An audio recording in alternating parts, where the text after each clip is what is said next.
All right, same level of substitution, just taking a look at another problem.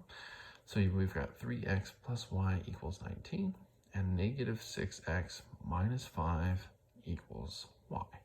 Again, what we're looking for is a variable that's all by itself on its own side of the equation, so we can use substitution. In this case, take a look at this y. It's all by itself on its own side of the equation. So what we're going to say is that this y equals negative 6x minus 5. So what we're saying is in this problem, all y's must equal negative 6 minus 5. So what I can do is I can plug that in for y in the other equation so that I'm only dealing with one variable at a time. So I've got 3x where y is, so I got plus, and there's only one, so I don't have to do anything else, but I will put parentheses so you see it. So where y was, we're going to put negative 6x minus 5, and that equals 19. All right, not a whole lot of work to do here. There's nothing to multiply by what's inside here because it was just y. So all we have to do is get rid of those parentheses because they're not doing anything. And there we have it. So if you've got like terms, combine them. Really all you're doing from here is solving for x. So we've got 3x and negative 6x. They both have an x in them. So they're like terms. So 3 minus 6 is negative 3. And there's an x. Minus 5 equals 19. All right. I want x all by itself. So what I start to do is get rid of stuff like this negative 5.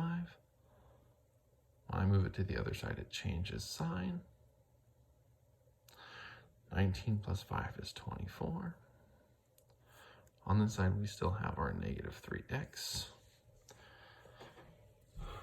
So I want x all by itself. So I've got negative 3 times x.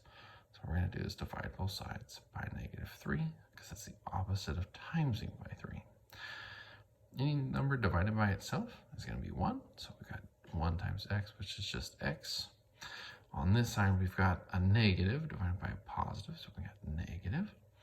And 24 divided by 3 is 8. So x is negative 8. All right, from here, you're going to take that answer. Typically, what we would tell you to do is plug it into the other equation. So we'll take a look at that and try that. Now, it should work in either equation and give you what you're looking for. Doesn't really matter. All right. So we take negative 8, plug it in here. So I've got negative 6, where x was, I'll put negative 8. Remember, in parentheses every time. Minus 5 equals y. So this means times. So I've got negative 6 times negative 8. Negative times a negative is a positive. And then 6 times 8 is 48. And minus 5 equals y. 48 minus 5 is 43. And that's y. So here's our answer for y.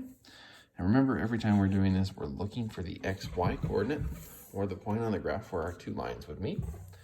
So x always goes first. And then we put our comma and the y value. And there's your solution. That's where our two lines would meet at negative 8, 43.